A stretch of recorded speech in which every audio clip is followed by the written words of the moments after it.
Ba'zan biz o'zimiz bilmagan holda olov bilan o'ynashni xohlaymiz. O'sha kuni men shunchaki dugonamni kutayotgan edim. Lekin eshik ortida meni nafaqat kutish, balki butun vujudimni larzaga keltiruvchi kutilmagan sarguzasht kutib turganini bilmasdim. U shunchaki dugonamning otasi emasdi. U mening yashirin orzularimning kaliti edi. O'sha stul, o'sha nigohlar va jazo deb atalgan lazzatli o'yin. Men o'zimni yo'qotib qo'ydim. Bu xiyonatmidi yoki shunchaki ayollik tabiatining isyonimi? Hozir hammasini aytib beraman. Assalomu alaykum, aziz tomoshabinlar. Inson his-tuyg'ulari, ehtiroslari ba'zan chegara bilmaydi. Agar siz ham real voqealarga asoslangan, samimiy va ochiq hikoyalarni tinglashni istasangiz, videoga like bosing va kanalimizga obuna bo'ling. Tayyor bo'lsangiz, eshikni qulflang va quloq soling. Mening ismim Malika. Yoshim 25 ta. Universitetda o'qiyman. Hayotim bir maromda o'tib borayotgandek tuyulardi.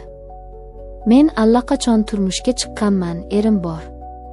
U yaxshi inson, menga erkinlik beradi, o'qishimga qarshilik qilmaydi. Lekin bilasizmi, ba'zan tinch hayot ham zerikarli bo'lib qoladi. Ayol kishi doimo e'tibor, yangilik va ozgina qalampir xohlaydi. Dugonalarim ko'p, lekin ular orasida Manzura eng yaqinim.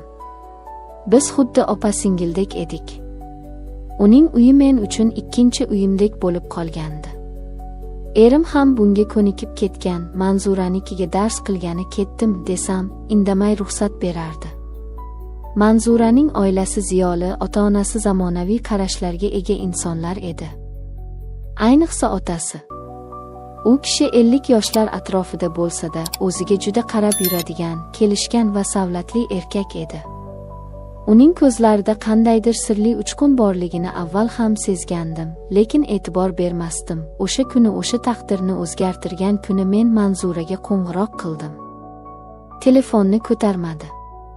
Balki darsda banddir yoki telefoni ovozsiz rejimdadir deb o'yladim. Lekin biz birga tayyorlashimiz kerak bo'lgan muhim loyiha bor edi. Vaqt tig'iz.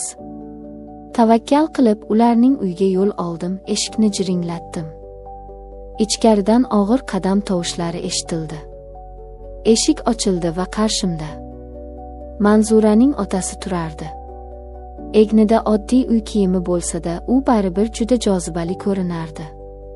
Assalomu alaykum, amaki. Manzura uydamilar deb so'radim, biroz hayajonlanib. U menga boshdan oyoq razm soldi. Nigohi biroz uzoqroq ushlanib qoldi. Va alaykum assalom, Malika qizim. Manzura hozirgina do'konga chiqib ketuvdi.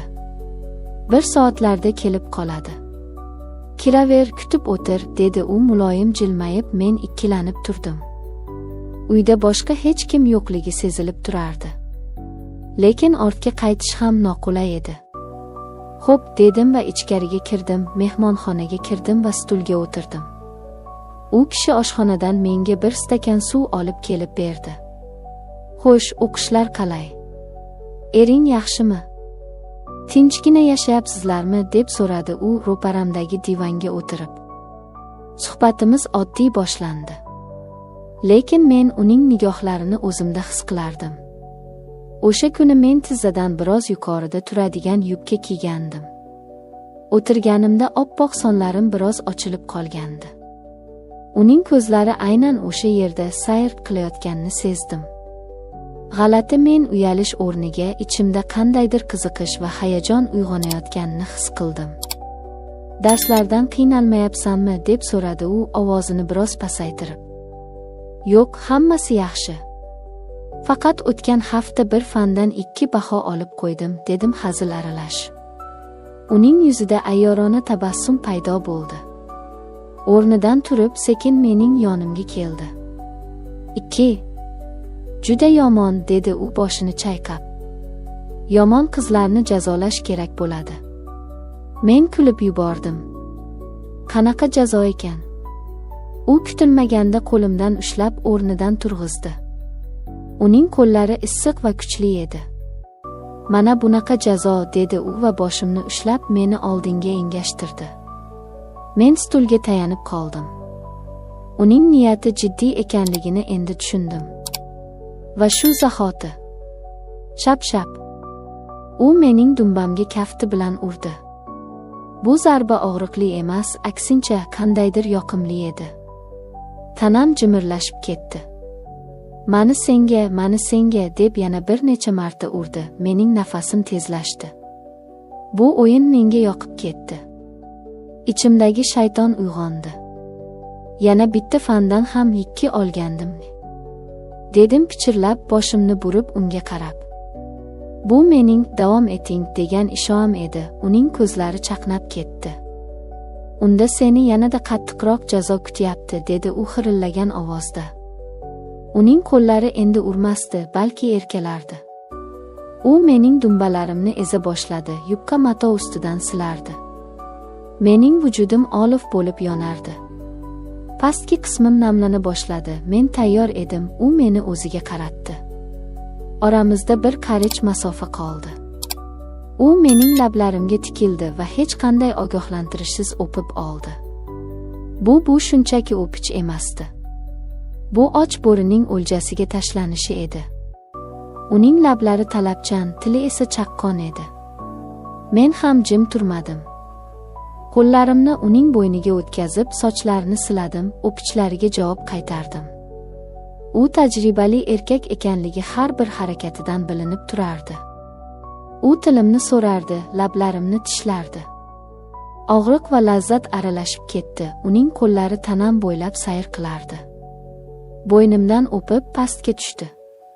Ko'ylagimning tugmalarini yechib, ko'kraklarimni ozod qildi. U bir ko'kragimni qo'li bilan ezib, ikkinchisini og'ziga oldi. Tili bilan uchini o'ynatganda men beixtiyor ingrab yubordim. Erim bilsa turmushim buziladi, dedim, lekin bu gapimda hech qanday qarshilik yo'q edi. Aksincha, bu taqiq vaziyatni yanada qizdirardi. U bo'ynimdan tishlab oldi. Hech kim bilmaydi, dedi u. Uning bir qo'li pastga tushdi. Yubkamni ko'tarib, plavkamni chetga surdi. Uning barmoqlari mening eng nozik joyimni qidirardi. Va nihoyat u yo'lni topdi. Uning o'rta barmog'i ichimga kirganda men "Ohi!" deb uni mahkam quchoqlab oldim. Tizzalarim qaltirab ketdi. Yana deb pichirladim. Men endi o'zimni boshqara olmasdim. U meni stulga tayanib turishimni so'radi. Men itoat qildim. Orqamda uning harakatlarini eshitardim. Kamarining yechilishi, shimining tushishi. Men o'girilib qaradim. Uning asbobi, ochig'ini aytganda, erimnikidan ancha katta va salobatli edi. Men hayrat bilan unga tikilib qoldim. Qo'lim bilan ushlab ko'rdim, u toshdek qattiq edi. U meni yana o'ziga qaratdi va stolga engashtirdi. "Tayyormisan?" deb so'radi u nafasimga. Men bosh irg'adim. Uning asbobi mening namlangan tanamga tegdi. U boshini tiqmay biroz ustida ishqaladi. Bu meni yanada quturtirdi va birdan bir zarb bilan ichimga kirdi. "Voy dod!" deb qichqirib yubordim. Ichim to'lib ketdi. Bu shunday kuchli va to'laqonli his ediki, men bunday lazzatni oldin his qilmagandim. U haqiqiy erkak kabi harakatlanardi. Har bir kirib chiqishi menga yangi zavq to'lqinini olib kelardi. U mening belimdan, sochimdan ushlab o'ziga tortib sikardi. Xonada faqat bizning nafas olishimiz va tanalarimizning urilish ovozi eshitilardi. "Oh, amaki jonim!" deb nola qilardim men. Uning harakatlari tezlashdi. U xuddi yovvoyi otni jilovlayotgandek shiddatli edi. Keyin u gilamga yotdi va meni ustiga tortdi. Men uning ustiga o'tirib, harakatni o'z qo'limga oldim. Bu holatda men uning yuziga qarab, har bir hissiyotimni ko'rsata olardim. U mening ko'kraklarimni o'ynardi, men esa uning ichida erib ketardim. Men zavqning eng yuqori nuqtasiga yetdim. Tanam titrab, birinchi marta bo'shandim. Lekin u to'xtamadi. U davom etdi va meni ikkinchi marta ham cho'qqiga olib chiqdi. Nihoyat uning ham nafasi o'zgardi. Harakatlari juda tezlashdi. "Malika!" deb xirilladi u va qattiq siltanib, butun borlig'ini tashqariga, qornimga otib yubordi. Spermaning issiq tomchilari terimni kuydirdi. Biz holsizlanib bir-birimizning quchog'imizda yotdik. Men uning ko'ksiga boshimni qo'ydim, yuragi dukillab urardi. Biroz vaqt o'tgach u menga qarab kuldi. "Yana 2 olsang, tortinmay kelaver", dedi u ko'zini qisib. Men ham jilmaydim. "Endi faqat 2ga o'qiyman shekilli", dedim sho'xlik bilan. U o'rnidan turib ustimni tozalashga yordam berdi. "Hozir Manzura kelib qoladi, tezroq kiyinib o'zingni tartibga keltir", dedi u va vannaga kirib ketdi. Men kiyindim, sochimni to'g'riladim. Ko'zgudagi aksimga qaradim. Yuzimda qizarish, ko'zlarimda esa qoniqish bor edi. Dugonam keldi. Biz hech narsa bo'lmagandek dars qildik. Lekin har safar otasining xonasiga qaraganimda ichimda shirin bir titroq turardi. Azizlar, bu voqea mening hayotimdagi kichik, ammo unutilmas sarguzasht bo'lib qoldi. Balki bu noto'g'ridir, balki bu gunohdir. Lekin o'sha lahzada his qilganlarim ular haqiqiy edi. Ayol kishi sirli bo'lish kerak, deyshadi. Bu mening kichik sirim. E'tiboringiz uchun rahmat. Agar hikoyam sizni hayajonlantirgan bo'lsa, like bosing va o'z fikrlaringizni qoldiring. Keyingi videolarda ko'rishguncha xayr.